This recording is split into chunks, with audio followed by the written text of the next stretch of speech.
Прывітанне, гэта Дмітрый Гурневіч, вы глядзіце канал Свабода Прэміум на Ютубе і слухаеце наш падкаст. Сёння мой госць з Нью-Йорку, старшыня кансерватыўна-хрысціянскай партыі БНФ Зянон Пазняк. Вітаю вас, Станиславович. Добрый день. Давайте поговорим з вами про пратэсты ў Беларусі. Вы шмат выказваецеся ў вашых сацыяльных сетках, але вось я больш разгорнута не было магчымасці вас пачуць. І я хацеў бы ўсё ж таки спачатку вярнуцца да ваших выказванняў да выбараў у Беларусі. Вы заклікалі, ваша партыя актыўна падтрымліваць байкот, і вы казалі пра тое, што калі вось 1000 людзей прыйдуць на выбарчыя ўчасткі, назіраць за тым, што ніхто туды не прыйдзе, гэта вось стратэгія перамогі. Як вы зараз думаеце, што все-таки было б эфектыўней вось той стратэгія байкоту, якую вы прапаноўвалі, ці ўсё ж таки тое, што адбылося цяпер? Тут эфектыўна толькі стратэгія байкоту, але яго вельмі цяжка арганізаваць. Таму што практычна трэба закрыць 4000 участкаў. Это значыць, хай себе по 2-3 чалавекі, это недзе 20 000 людзей. Вот. Каб это сур'ёзна да этого адносіцца, каб быў бы эфект, каб выйсці на новыя выбары. Задача байкоту выйсці на новыя выбары. Усе остальные стратегии – это провал, что подтвердила практика. Потому что у этой ситуации просто дзейнічае фальшивая машина, и она досягает своей меты, что мы и убачили. Вот. И люди думают, что бойкот это только вот не пошел на выборы. Это правильно, это так само бойкот. И все эти годы это играло роль. Починаючи недзе 7-8 года. Потому что задача у тым, каб этот режим был не признаны, каб ён был подвешаны. Станиславович, але гэты рэжым гэта не прызнаецца многімі краінамі. Шэраг краінаў Еўразвязу, Злучаныя Штаты абвясцілі Лукашэнку нелегітымным. То бок, ўсё ж такі мэта ў пэўным сэнсе дасягнута і гэтым. Ну, это вы гаворыце пра вынік гэтых выбараў, але я кажу пра іншае. Рэжым існуе 26 гадоў. И Москва весь час ставила задачу аннексии. И для того, каб это зрабіць, трэба было, каб Лукашенко был легитимным. Потому что Москва проводит профессийную политику, не глядячи на все, так сказать, ее закидоны. Вот. И неодноразово приходилось говорить с московскими представниками, и они могут сказать, что мы, кажут, не дурни. Вот, нам важно, скажем, провести реформы, там, банковскую и так далее, с легитимным президентом. А коли это не будет, то завсёды эта сделка робится никчемно, юридично и политично. И тому вот мы не могли полноценный бойкот организовать, это вельми тяжко. Але то, что у всех эти годы ни одни выборы не были признаны, что эта фальсификация все-таки выходила наверх, и Лукашенко не был легитимным президентом. А теперь уже уволе стала катастрофа, потому что он повел себя таким чином, что никто это не может признать. Вот. Тому у этой ситуации, коли працуе фальсификаційная машина, и коли ніякого контроля над ее нема, и немагчыма ничего доказать, только системный бойкот может выратаваць ситуацию. Его тяжко организовать. У этой ситуации, вот сёлета, коли шевелился народ, то, коли б, скажем, у нас удзельнічалі национальные силы у выборах, а их не было, все силы были ворожие, там они накіравали супраць нас эту массу, то можно было поорганизовать этих людей и организовать сапраўды системный бойкот. Але гэтыя выборы вылучаюцца тым, што беларускія нацыянальна-дэмакратычныя сілы, увогуле беларусы, не ўдзельнічаюць у гэтых выбарах. У выбарах змагаюцца два маскоўскія праекты, што мы і назіраем. Ну і, адпаведна, выкарыстоўваюць беларускі электарат. Але электарат выходзіць ўсё ж такі пад чырвона-белымі сцягамі, ці на вашу думку, все ж таки, калі гэта вось тое, што вы кажаце, так і ёсць, удаецца такім чынам Москве реалізоўваць свой сцэнар, калі людзі выходзяць пад чырвона-белым сцягам, все ж таки і Святлана Ціхановская падкрэслівае тое, што Беларусь незалежная краіна мае такой застацца і што беларусы самі павінны ўсё вырашаць. То есть прынамсі на ўзроўні вось ну заяваў або нейкіх то, што мы бачым дзеянняў, ну няма ніякай схільнасці да таго, каб паддацца Расіі. Значит, Дмитрий, словы в политике – это только словы, мают значение дзеяння. И то, что люди вышли под чырвона-белыми сцягамі, в этом есть сэнс и праца. Потому что вся папярэдняя работа, пачынаючы з 90-х годов, вся борьба, нават забойство людей, все это ішло под чырвона-белым сцягам, які стаў дзяржаўным. Вот. Это все не пропало, это все откладалось в памяти людей. Это борьба до апошняго часу, до 19-го года, когда выходили супраць интеграции, демонстрации были. Это все откладывается в памяти людей. И когда з'является альтернатива, то люди берут то, что уже есть, что уже у них увайшло. А это «Газпром», и он начинал с другого, они же были супраць этой символики, не хотели там белые ленточки и так далее. Это ничего не отрымалось. И они были супраць, ничего не отрымалось, потому что народ уже был знакомый с тем, что такое свобода, что такое национальный стяг, и это пошло, и это вельми добро. Так что зараз белорусы уратовали сами себе. Потому что это была полная нечаканность, что народ так зреагує для Лукашенки, и полная нечаканность для Москвы. Все было подрыхтовано до реализации другого проекта, Газпромовского. Национальные лидеры, увогуле национальные политики были посаджены в турму, альбо были у подполья, как наша партия, альбо выгнанные за межу. У нас с кіраўніцтва уже 3 человека за межой, они переследуются. Просто у нас нема национального друку, и никто про это не ведает. Вот. И вось то, что вышел народ, что это возбудило народ, это хамство, фальсификация, это для Москвы была полная нечаканность, и они тут же изменили свою политику. В сэнсе политику не змянілі. Вы кажаце пра тое, што як бы мэта вось байкоту і ўвогуле, у прынцыпе, мэта апазіцыі ў Беларусі павінна быць дэлегімітызацыя Лукашэнкі. Но гэта сталася менавіта ў тым ліку, дзякуючы і штабу Бабарыкі, і Цапкала ў нейкім сэнсе, і Ціхановскай, тое, што Лукашэнку не прызнаюць. І, адпаведна, Масква цяпер не можа падпісаць, напрыклад, пагадненне аб аб'яднанні з Лукашэнкам, таму што ён проста ў сэнсе міжнароднага права ён не будзе прызнавацца. Тое, што сталася, гэта вынік непрадбачаных абставінаў для гэтага праекта. Яны ставілі зусім другую задачу. Другі праект Пуціна заключаўся ў тым, што была падрыхтованая структура, былі падрыхтованыя людзі. Бабарыку мы отсочивали с 17-го года. Мы ходили туда, лекции глядели на этот клуб на Фабрициуса. Мы бачили, что нечто рихтуется. Так ладно, не помылились. И задача была такая, что коли удастся, это так само проблема, на выборах Бабарыка приходит до улады, и таким чином Лукашенко проигрывая при падтрымцы Москвы адбываюцца рэформы. Сутнасць іх у тым, што беларуская маёмасць трапляе ў рукі Москвы, Бабарыка гэтаму дапамагае, про это ўсё сам сказаў. Вот, і інтэграцыя ідзе, так сказаць, буйнымі крокамі. У тым заключаўся план Москвы. І калі б не гэты вот выхад людзей, гэта бы ажыццявілася. Акрамя таго, быў запасны варыянт, што калі, скажем, гэта не пройдзе, тому што Москва ніколі не кладзе яйкі ў одну карзіну. Яны працуюць, паўтараю, прафесійна.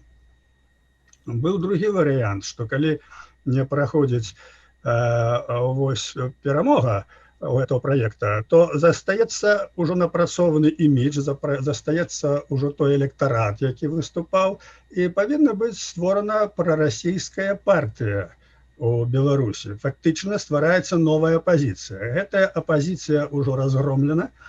Спачатку разгромілі Народны фронт, зрабілі псеўдаапозіцыю, цяпер разгромілі гэту апозіцыю, якая была арыентавана на захад, і меркавалася стварыць адкрыта прамаскоўскую апозіцыю.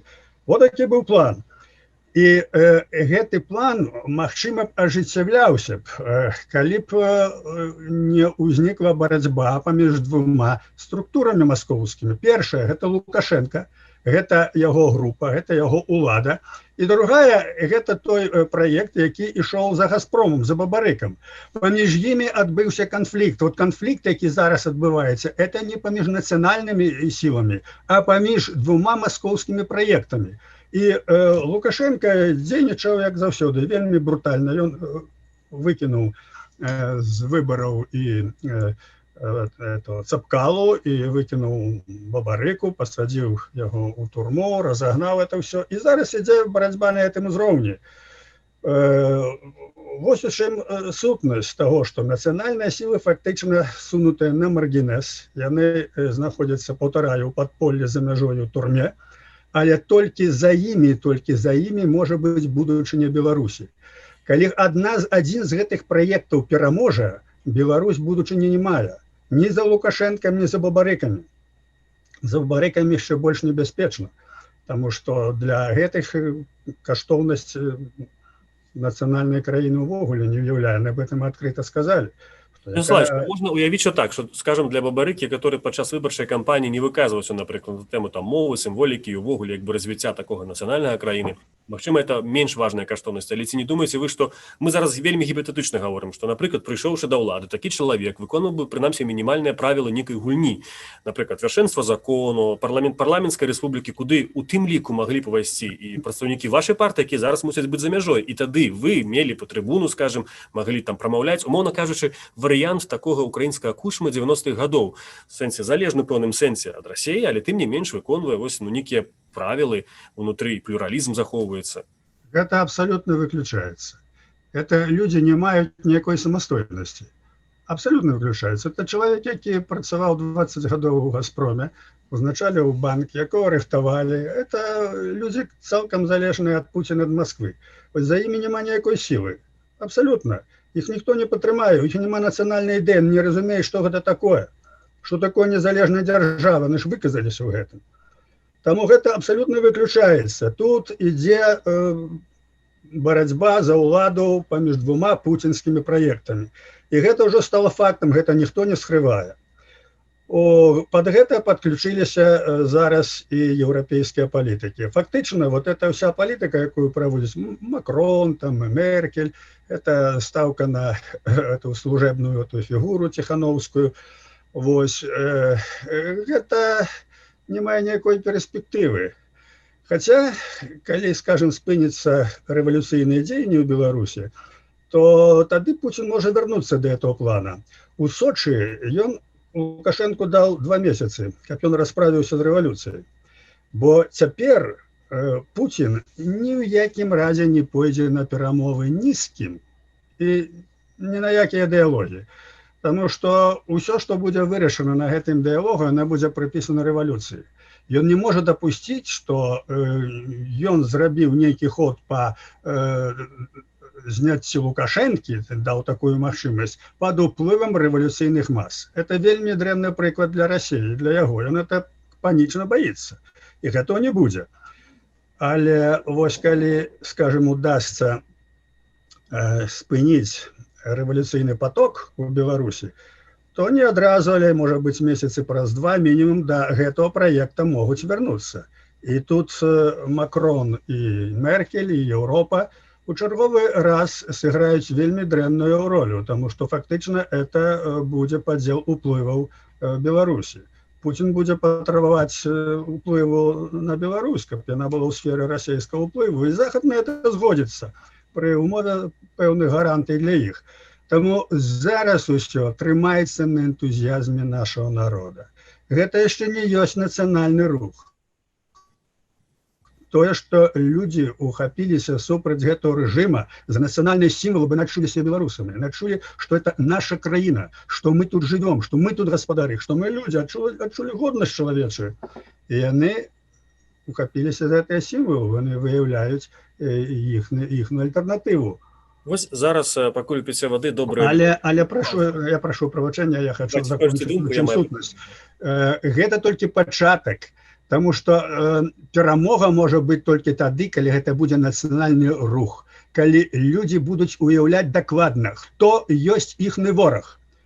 Этнас фармуецца тады, калі людзі, якія жывуць на адным беразе ракі, ведаюць, што тыя, што жывуць на другім беразе, гэта нашыя ворагі. Калі гэтага няма этнаса. Тое сама у нацыі абавязкова людзі павінны зразумець, што пастаянны вораг пагражае незалежнасці Беларусі ёсць Расія. А што на вашу имперская думку политика.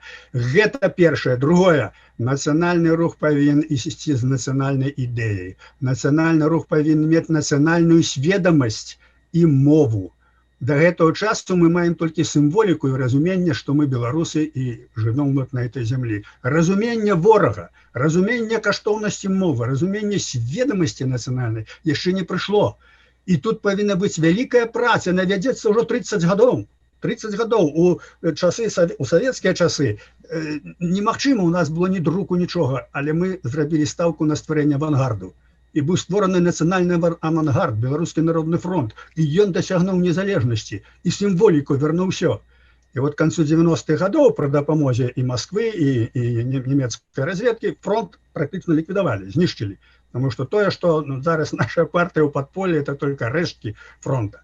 Вот. І цяпер здавалася б усё, здавалася б ужо Беларусь завязалі ў мяшок. Оказывается, не. Вот добро, ідэі, якія пастаянна гаворяцца аб праўдзе, аб справядлівасці, іх ніхто не чуе, як быццам, іх ніхто не выконвае, бо яны не маюць перыяда вегетацыі, яны могуць прарасці ў любы час і нечакана. І вот цяпер яны прараслі. Цяпер яны прараслі. І для ўсіх гэта стала нечаканасцю, можа нават для саміх беларусаў. Але гэта ўсё закономерна. Вось гэтых выхадаў, на вашу думку, вот выходзяць сотні тысяч людзей, уже 60 дзён.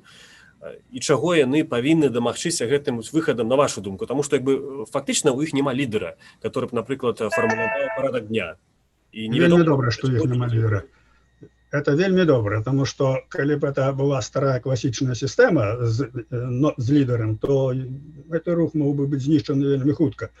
А так, это кожны развівае сваю самадзейнасць, сваю актыўнасць, сваю арганізацыйнасць, і паявляюцца такія формы зараз, і дваровыя чаты, і ўсё, якія паказваюць, што ствараецца нацыя, што она кансалідуецца. Галоўная сутнасць нашай рэвалюцыі зараз – это яе мірны план. Бо пакуль яна мірная, яна будзе масавая. Як толькі яна перарасце ў конфликты, там, збройные, все, 90% перестане ходить на это. Это одразу конец. Тому революция повинна быть мирной. Это ее велизарная завоева. И что это робится? За этот час, когда люди змагаются, ходят, выходят, там бьют у барабаны, спевают песни, яны консолидуются. Это идея, процесс адраджения нации. Вот что важно. Гэтыми митингами, гэтыми 100-тысячными демонстрациями мы не пераможем режим одразу. Безумовно, не. Он не звалится. Але крок за кроком ён пачынае распадацца, ён пачынае панікаваць, ён траціць упэўненасць у сваіх сілах унутраных, і міжнародная супольнасць таксама ад яго адварачваецца, а тыя, што выступаюць і выходзяць сотні тысяч, яны набываюць упэўненасць, набываюць кансалідацыю. Вось у чым сутнасць нашай рэвалюцыі. Калі б, паўтараю яшчэ раз, што усякая актыўная збройная дзейнасць она прывяла б да паразы. Тут агентура пачынала выкрыкваць, вот там, значит, в Киргизстане ніякай не рэвалюцыя, это барацьба кланаў, яна была і будзе, это ўсход, там это зусім другое, вот, ды і ўзровень не той. Вось, таму наша рэвалюцыя зараз это якраз тое, што дапамагае кансалідацыі і адраджэнню беларускай нацыі. Гэта галоўнае. А калі адродзіцца нацыя, калі адродзіцца яе разуменне сваёй сілы, сваёй салідарнасці, сваёй мовы, сваёй культуры, сваёй асаблівасці, тады мы непераможныя. Мы слабыя. Уявіце, што, напрыклад, там, не ведаю, праз паўгода пачнецца чарговая чвэрць, і, напрыклад, траціна жыхароў Мінску запіша сваіх дзяцей у беларускія класы, нават беларускамоўныя. Яшчэ больш сцягоў з'явіцца, людзі пачнуць заўважней гаварыць па-беларуску. І што, на вашу думку, гэта дасць у барацьбе, скажам, з рэжымам Александра Лукашэнкі і залежнасцю ад Расіі? Гэта дасць тое, што рэжым канчаткова абваліцца. Таму што цяпер люди боятся, и люди адчуваюць, як себе поводзяць, так, каб не справакаваць агрэсію Пуціна. Люди побаиваются гэта, але Путин еще больше побаивается. Ён калі убачыў, что народ вышел з нацыянальнай ідэі со сцягамі, ён адразу змяніў сваю тактику. Так вот, калі народ ужо будзе стаять на нацыянальных позициях, калі будзе мова, а мова найвялікшая зброя, калі будзе усведомленне годнасці свае народнай, тады мы не пераможныя. Няхай попробуюць ісці на Беларусь танками. Это конец. Потому что Беларусь будет сопротивляться, и она уже будет сопротивляться. Вот нават теперь, когда они пойдут так, как пошли на Украину, это будет конец путинской влады. Это будет конец Путина. И он это разумеет. И он это разумеет уже. И он достатково, как кажуть, опытный человек в этой справе. Ось, тому это как раз вельми важно. И то, что зараз появились школы, ну, нелегальные, так бы сказать, семейные, коли деток вучаць беларускай мове, вучаць историю, это тое сопротивление режиму, яке может быть. Потому что все закрыто, все придушено, переследуют все. Люди в семьях начинают сопротивляться, детей начинают там вучить. И есть опыт историчный. Так, до речи, было в 19 стагоддзі, так поляки сопротивлялись, школы стваралі свае сямейныя, і гэта дало вынік, Польша адрадзілася. Наша рэвалюцыя это працэс.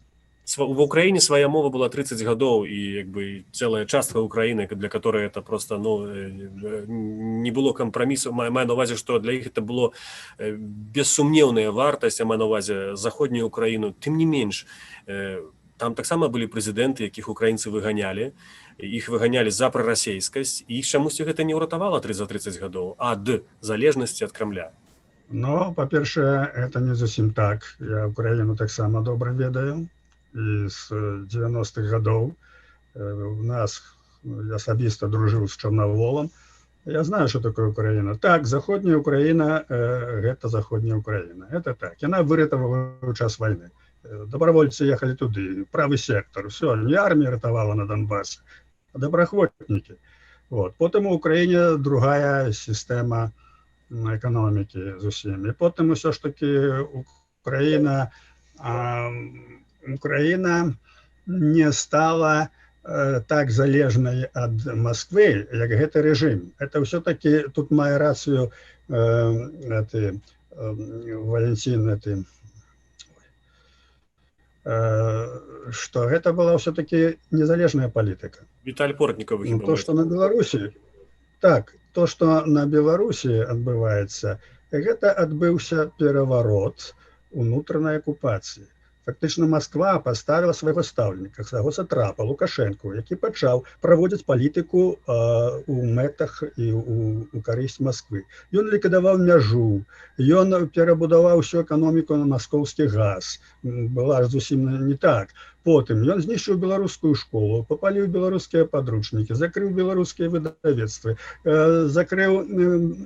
разбурыў саюз пісьменнікаў, знішчыў тэлебачанне, знішчыў радыё, ён знішчыў усё нацыянальнае, ён выконваў палітыку Москвы, падрыхтоўка да аншлюсу. На Украине такого не было.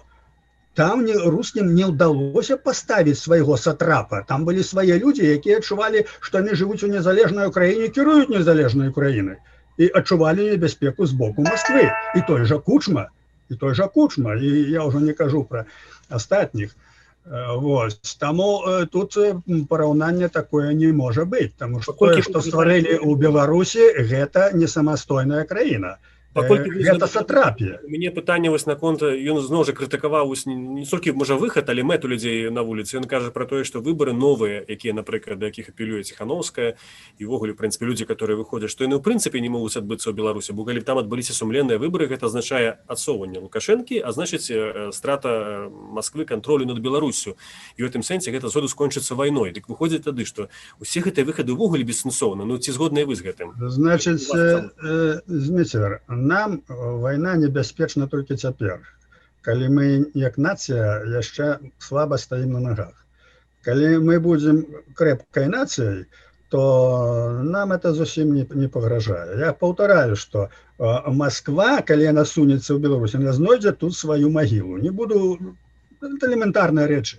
Вот. Таму уся толькі у нас беда ў тым, што людзі Но справа ж не ў тым, нацыя стварылася ў пачатку 20-го стагоддзя. Вот незалежнасць Беларускай Народнай Рэспублікі засведчыла спеласць нацыі. Я тым перыядам шчыльна цікавіўся. Сапраўды, нацыя ўжо саспела.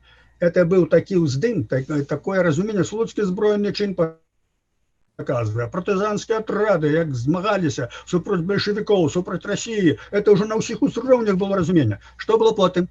Потым бальшавікі акупавалі Беларусь, і быў геноцид. Каля 2 мільёнаў людзей забілі. Знішчылі інтэлігенцыю, знішчылі адміністрацыю, все, што нацыянальнае промыслово просто выразана. І потым Беларусь была падзелена на некалькі частак. Цэнтральная Беларусь засталася в СССР, палова дайшла до России, палова до Польши. Это катастрофа нацыянальная была. У гэтай сітуацыі пасля вайны крок за кроком было знішчана ўсё. Уже к 60-м годам уже адрадзілася нацыянальная ідэя, уже появілася нацыянальная інтэлігенцыя, уже я ўдзельнічаў у гэтай барацьбе, уже пачалі змагацца. В 80-х годах мы стварылі Народны фронт.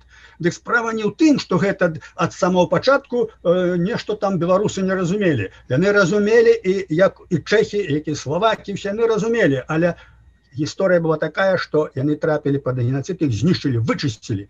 Пасля вайны зноў вырасла вот это пакаленне, якое вернуло незалежнасць. 91 год, нацыянальная рэвалюцыя, авангард это все зрабіў. Што зрабілі это 26 гадоў? І зноў Москва праводзіць унутраную акупацыю, праз унутраныя магчымасці захоплівае уладу, ставіць свайго сатрапа, і што ён робіць за эти 26 гадоў? Вычышчана, знішчана ўсё. Вот зараз ўсё вынішчана. Глядзіце, про Москву. Вы узгадалі про тое, што людзі як бы трошки апасаюцца, напрыклад, гаварыць нейкія, скажем, антырасійскія там ці то лозунгі, ці ўвогуле там выступаць супраць Расіі на гэтых дэманстрацыях. Ці лічыце гэта вы правільным? Ці вось гэты характар, скажем так, адсутнасці гэтага фактара увогуле ўзгадкі про тое, што Расія існуе на свеце на дэманстрацыях і ў прынцыпе ў дзейнасці апазіцыі або людзей народу павінен захоўвацца? Гэта зараз ідзе натуральна. Лозунги «Путин не лезь», «Путин покинь нас в покое», яны ёсць. Люди разумеюць, што вы не мешаетеся до нас, мы сабе, а вы сабе. І гэтага на сённяшнім этапе дастаткова.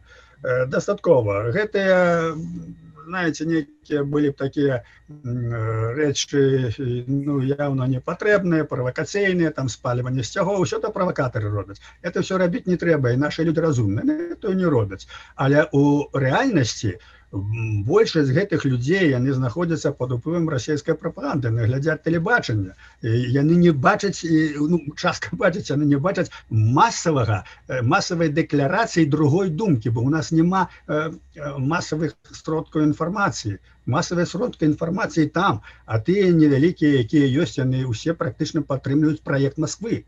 І Радыё Свабода падтрымлівае, там, усе, літаральна, усе яны падтрымліваюць. Радыё Свабода не падтрымлівае ніякіх. Не, вы мне не говорите. Вы маеце магчымасць крытыкаваць гэта, так што мне здаецца, што вы мне не говорите, на Радыё Свабода не выходзіць са старонак Ціхановская, што яна сказала, што сказаў Латушка, што сказала там Калеснікова, Бабарыка, ўсё, толькі гэта крутіцца. На Радыё Свабода няма нацыянальнага контекста.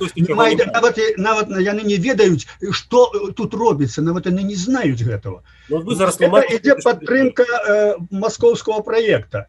Вот у чым справа. Это мы цудоўна все это бачым, і гэта думаецца, што гэты праект прывядзе да новай Беларусі. Ён не прывядзе. Ён не прывядзе, таму што абсалютна правільна. Знішчэнне зараз Лукашэнкі прывядзе да новага стаўленіка. І вось гэтая ляльку, з якую зрабілі Ціхановская, яна гэта выконвае ад самого пачатку. Чалавек пайшоў на выкананне гэтага праекта. Разумее гэта яна, не разумее, это не мае значэння. Калі чалавек ідзе ў палітыку, яго павінна быць палітычнае сумленне. Вот калі палітычнага сумлення няма, вот адбываецца такое, што выкарыстоўваюць ляльку, і зараз... Расійскі праект, чаму Путін не можа яе прыняць, чаму Пяскоў кажа, што ўвогуле не будзе ніякіх сустрэч Пуціна і Ціхановскай. Таму што яна ніхто. Слухайце, Путін сур'ёзны палітык усё ж такі. Усё ж такі это палітык прафесійны. Як не гаварыце, не будзем казаць, які ўзровень яго палітыкі, і хто ён сам па сабе, і па ім турма плача. Справа не ў тым. Справа ў тым, што хто такая Ціхановская, на што яму спаткацца? Гэта ніхто.